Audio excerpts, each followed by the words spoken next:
Hola, mi nombre es María Victoria Saltos y junto con Camila Ruiz vamos a hablar sobre el ideal de la completitud, las lagunas y sus criterios de solución. Entonces, ¿qué es el ideal de la completitud? En el siglo XIX, Kelsen decía que todo ordenamiento debe ser completo y coherente. Entonces, ¿qué significa que sea coherente? Esto significa que no existen contradicciones en los ordenamientos. Por otro lado, completo significa que todo caso tiene una solución. Entonces, con esto, Kelsen rechazaba la existencia de antinomias y lagunas. Más tarde, Kelsen acepta que existen antinomias, pero que no existen todavía lagunas. Y entonces, Kelsen plantea que el sistema sí es completo por la regla de cierre. Y entonces, ¿qué dice esta regla de cierre? Es que todo lo que no está prohibido está permitido. Y dice que esta regla debe estar implícita en todos los ordenamientos. Sin embargo, Alchurrón y Buligin hablan sobre la interdefinibilidad de los enunciados deónticos y con esto critican a Kelsen en cuanto a la regla de clausura.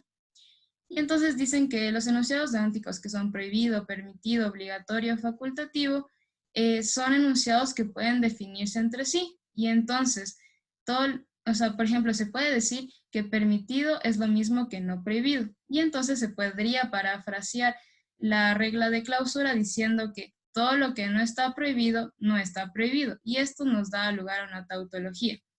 De todas formas, esto de aquí no cerraría el sistema. Y entonces Achurrón y Buliguen proponen que esta regla no debe estar implícita, sino que debe estar expresa en los ordenamientos y que el legislador tiene que ser el que le introduzca en el ordenamiento.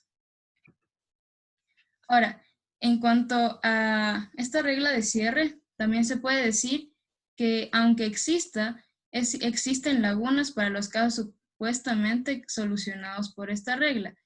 Y aunque, y también se puede tomar en cuenta que si es que esta regla de cierre no está formulada en los ordenamientos, entonces se generan lagunas.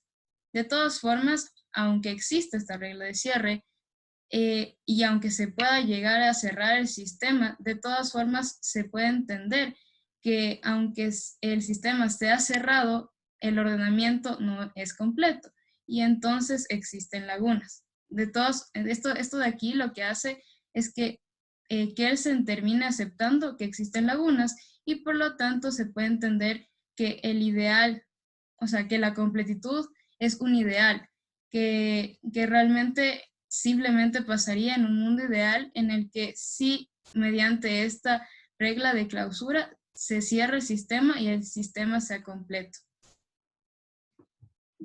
Perfecto. Ahora yo voy a hablar de las lagunas y de los criterios de solución de las lagunas.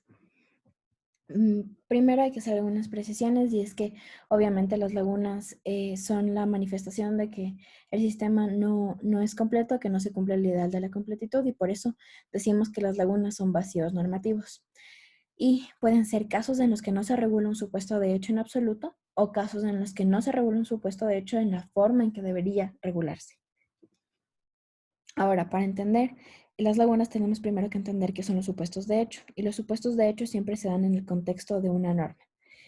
Como podemos ver aquí, un supuesto de hecho más una consecuencia jurídica nos da como resultado una norma. Los supuestos de hecho pueden ser simples o complejos. Los supuestos de hecho simples no son nada más que situaciones que deben darse para que se aplique una consecuencia jurídica. Son hechos que pasan en la realidad y que si se verifican, si se cumplen, dan como resultado a que se desencadene una consecuencia jurídica y de hecho se cumple el presupuesto de la norma. Ahora, los supuestos de hecho complejos no son nada más que combinaciones de supuestos de hecho simples. Em, y ahora que entendemos esto, vamos a las lagunas. Entonces, las lagunas se producen en casos donde existen supuestos de hecho simples no disciplinados o supuestos de hecho complejos no disciplinados. Cuando hablamos de supuestos de hecho complejos no disciplinados, queremos decir que existe una mezcla de supuestos de hecho simples que cuando se combinan producen situaciones que no están disciplinadas, no están contempladas en el sistema jurídico. Ahora, vamos a hablar de interpretación. Es importante hablar de interpretación en las lagunas porque las lagunas no se dan per se, sino que se dan en el contexto de una interpretación hecha por una autoridad.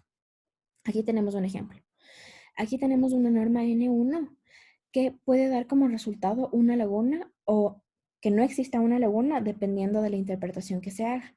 Entonces, si una autoridad, por ejemplo, hace una interpretación 1 de la norma N1 y otra autoridad hace una interpretación 2 de la norma N1, puede dar resultados completamente, estas interpretaciones pueden dar resultados completamente distintos e incluso contrarios. Puede resultar la primera interpretación en una laguna, mientras que la otra resulta en que no existe una laguna. Entonces, las lagunas no están ligadas a las normas, sino que dependen de la interpretación, como dijimos. Ahora vamos a ver la clasificación de las lagunas. El primer criterio de clasificación son las lagunas normativas. En este tipo de lagunas no existe una norma que disciplina un determinado comportamiento. No existe, no hay en el sistema. Entonces, las lagunas normativas se dan dentro de supuestos de hecho simples o supuestos de hecho complejos. En supuestos de hecho simples, las lagunas normativas se dan cuando no hay una norma que discipline el supuesto de hecho, como por ejemplo en el caso del uso de las impresoras 3D. Hasta hace poco no existían las impresoras 3D, entonces no había ninguna necesidad para que el ordenamiento contemple reglas sobre su uso. Pero una vez que existieron las impresoras 3D, había una laguna porque obviamente todavía no estaba normado el uso de este tipo de impresoras. En cambio, en los supuestos de hecho complejos, tenemos distintos supuestos que regulan la misma consecuencia y una de las posibles consecuencias, una de las posibles combinaciones de estos supuestos de hecho resulta en una consecuencia no disciplinada y resulta en una laguna normativa. Para ilustrar esto tenemos el siguiente ejemplo. Tenemos una norma N1, una norma N2 y una norma N3 que regulan una misma consecuencia. La consecuencia es la contribución del $100 para la emergencia. Entonces, la norma N1 dice que todos los ciudadanos deben contribuir, la N2 dice que quienes estén desempleados no deben contribuir, la norma N3 dice que quienes no residen en Ecuador no deben contribuir. Aquí tenemos posibles combinaciones, posibles situaciones donde pueden aplicarse estas normas. La primera situación es de ciudadanos con empleo residentes, que obviamente cae dentro del supuesto disciplinado por N1. La segunda combinación es de ciudadanos desempleados no residentes, que cae en los supuestos disciplinados por N2 y N3. Pero tenemos un tercer supuesto de extranjeros con empleo y residentes, que no cae en N1 ni en N2 y en N3, porque la N1 habla de ciudadanos y aquí hablamos de extranjeros, N2 habla de desempleados y aquí hablamos de una persona con empleo, y N3 habla de no residentes en Ecuador, mientras que en el supuesto de hecho hablamos de una persona residente en Ecuador. Entonces, obviamente, esta sería una posible combinación de supuestos de hecho complejos, eh, una combinación de supuestos de hecho simples que dan como resultado un supuesto de hecho complejo que haría que exista una laguna, porque justamente no hay una solución en el ordenamiento para este supuesto de hecho complejo.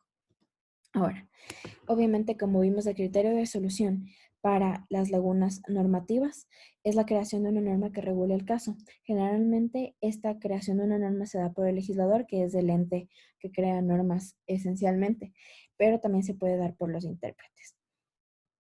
Ahora vamos a ver el segundo criterio de clasificación de las lagunas y son las lagunas técnicas.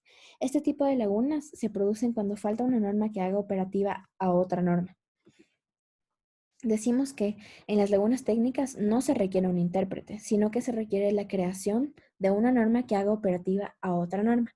Se requiere una segunda norma que condiciona la eficacia de la primera. Es decir, tenemos una norma N1 que es ineficaz, que no se puede aplicar, porque no existe una norma N2 que permita que se pueda aplicar N1. Entonces, como no existe, hay una laguna técnica, porque a la final esta norma no va a en la norma N1 no va a tener eficacia, a menos que se cree la norma N2 que hace que se pueda aplicar. Para ilustrar esto tenemos el siguiente ejemplo. Tenemos una norma N1 que dice que la contribución será recogida semanalmente. Para que esta norma se cumpla, deberíamos tener una norma N2 que diga quién recoge la contribución. Pero como esta norma no existe, esta norma N1 no se puede aplicar y nos da como resultado una laguna técnica. Para que se colme esta laguna, debería alguien emitir la norma N2 que diga quién va a recoger la contribución. Por ello, tenemos este criterio de solución. En las lagunas técnicas, la solución para colmar este tipo de situaciones es la creación de una norma que haga operativa a la norma anterior. Y casi siempre esto se da por el legislador, por supuesto, porque es quien crea las normas. Es el único que, por ejemplo, en este caso podría crear la norma que determine quién recoge la contribución. Ahora, vamos a ver el tercer criterio de clasificación de las lagunas, que son las lagunas axiológicas. En este tipo de lagunas no hace falta una norma, sino que hace falta una norma justa. Existe una norma, pero esta norma no es justa, o se cree que esta norma no es justa. En las lagunas axiológicas es importante entender que este tipo de lagunas se dan en un contexto jurisprudencial, es decir, no se dan en el contexto del legislador, que es quien emite las normas, sino en el contexto de los jueces, que son quienes aplican las normas en los casos concretos. Aquí no falta una norma, sino que el intérprete, es decir, muchas veces el juez o las autoridades administrativas, son quienes consideran que la norma que existe no regula adecuadamente un caso. No consideran que la norma sea justa ni que sea adecuada para un caso en concreto. Este es el caso de Zaguirre. Es un caso que se presentó ante la Corte Suprema de Justicia Argentina y cuyos hechos son eh, que existía una chica de 17 años y unos meses que quería donarle su riñón a su hermano menor, pero la norma decía que tenías que tener 18 años para poder donar. Entonces no le habían permitido en numerosas ocasiones donar, le negaron la donación y el caso finalmente llegó hasta la Corte Suprema de Justicia Argentina y la Corte aceptó que la chica done el riñón a su hermano. Lo que hizo entonces la Corte fue crear una excepción a la regla, creó una laguna, un caso que no estaba contemplado, un caso que la norma no regulaba de manera justa, no regulaba de manera adecuada. Entonces, creó una laguna axiológica y en ese mismo momento resolvió la laguna, porque en ese mismo momento dijo, ok, para los casos en los que, para este caso en el que sucede que tienes una persona casi mayor de edad, en el que tienes una donación de órgano que es acuciante, em, se va a aplicar de esta manera. Nosotros vamos a aplicar, vamos a entender la norma, vamos a interpretar la norma de esta manera. Y así colmaron también la laguna. Crearon la laguna y en la misma sentencia colmaron la laguna. Ahora, hay muchos doctrinarios que se preocupan por la seguridad jurídica y dicen que obviamente si es que los jueces pueden cambiar y poner excepciones a las normas casi a su antojo, entonces obviamente esto va a vulnerar la seguridad jurídica. Sin embargo, para resolver esta preocupación, tenemos dos argumentos principalmente, y es que obviamente siempre van a haber este tipo de fenómenos, porque por ejemplo en la dimensión diacrónica del derecho es lógico que se den este tipo de casos, porque esta dimensión diacrónica presupone que el derecho es un conjunto de ordenamientos que varían con los tiempos. Entonces, puede existir una laguna en un tiempo T1 que no necesariamente existe en un tiempo T2 y eso está bien, como que no fomenta la arbitrariedad, es normal. Pero el principal argumento que tenemos para resolver esta preocupación es que la modificación que hace el intérprete, en este caso el juez, a la norma, solo se aplica para ese caso en específico. En el caso de la Corte de Justicia Argentina, se aplica para el caso de la niña y su hermano. La norma sigue aplicándose igual en todos los demás casos, menos en ese.